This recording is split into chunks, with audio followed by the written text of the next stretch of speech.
Hey guys, welcome to my first update video for my new channel Movie Bruh. Now, I'd restarted the channel and deleted Get to the Movies because I wasn't really proud of the content that I was making on that channel. I couldn't really sit through any of the videos, and there were a bunch of ideas that I wanted to get done and made into videos. But the issue was that I just kept on delaying these ideas because I wanted to do reviews of the newest stuff that's coming out. But then there was the problem. I would review movies that I don't care about. Because of that, the quality of some videos was really bad because I just wouldn't be caring when I would do these videos. But what I found in the favourite videos of mine that I've made was that they were just about stuff that I wanted to talk about, like music, gym stuff, and things like that. So I'm gonna start making much more different content from now on.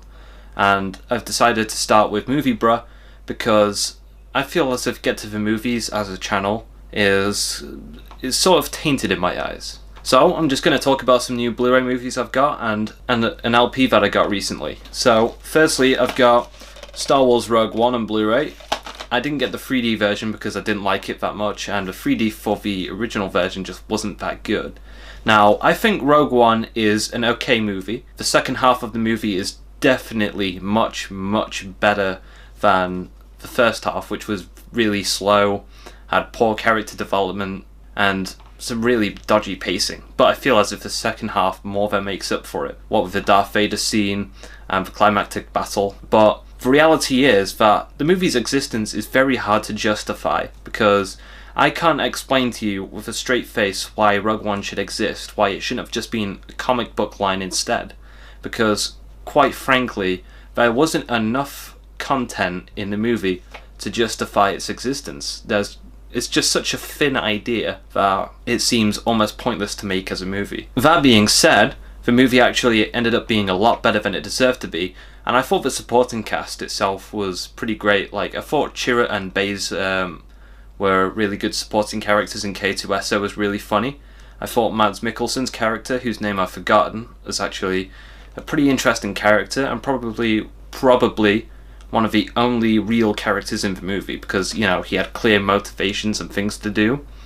And then you had Jyn Erso, who would just be standing there giving these half-hearted speeches as if Felicity Jones just wanted to be somewhere else, and I wouldn't blame her really, because they had to do a lot of reshoots on that movie. Next up is Top Gun. That's a movie I've been meaning to see for a very long time.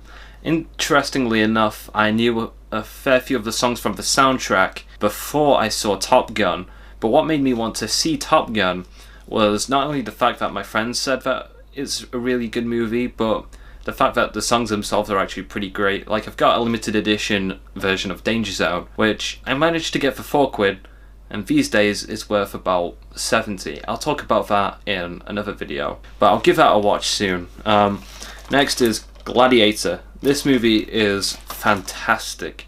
I can't say enough about how good Gladiator is. Russell Crowe is really good as Maximus, and I mean, from what I can remember from the first time I saw it, which was several years ago, and then the second time I saw it, which was a few years later, it's a really epic, big scale movie that you don't really get anymore, and that's what makes Gladiator truly one of a kind. Plus, it's a revenge movie, and revenge movies are fucking cool.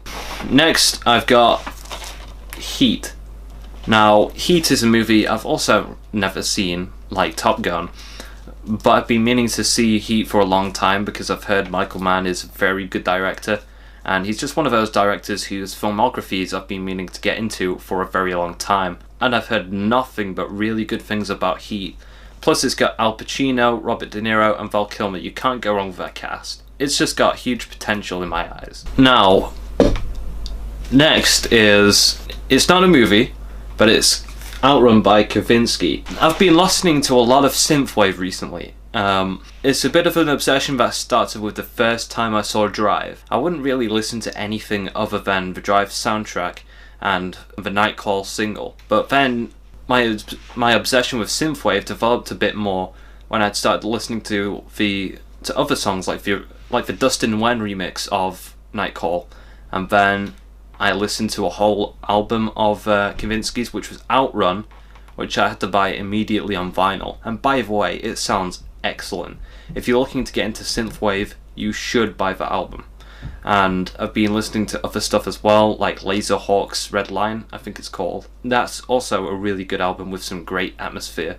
They just recapture this retro style 80s aesthetic. I mean, some of the songs might seem a little bit simple and a little bit repetitive, but then again, they're still really catchy and memorable songs. I mean, this whole movement is kind of like Daft Punk in a way, because their songs were very simple and repetitive, especially songs like Around the World, where the only word is around the world. And so I feel as if Synthwave deserves the attention. Plus, it's a very different musical experience to what we've been getting. The music is very minimal compared to what we normally get, which is fairly commercial and very bland. Now, Synthwave is not for everybody. If you don't like slower synth beats, if you don't like French touch, then, you know, it might not be for you.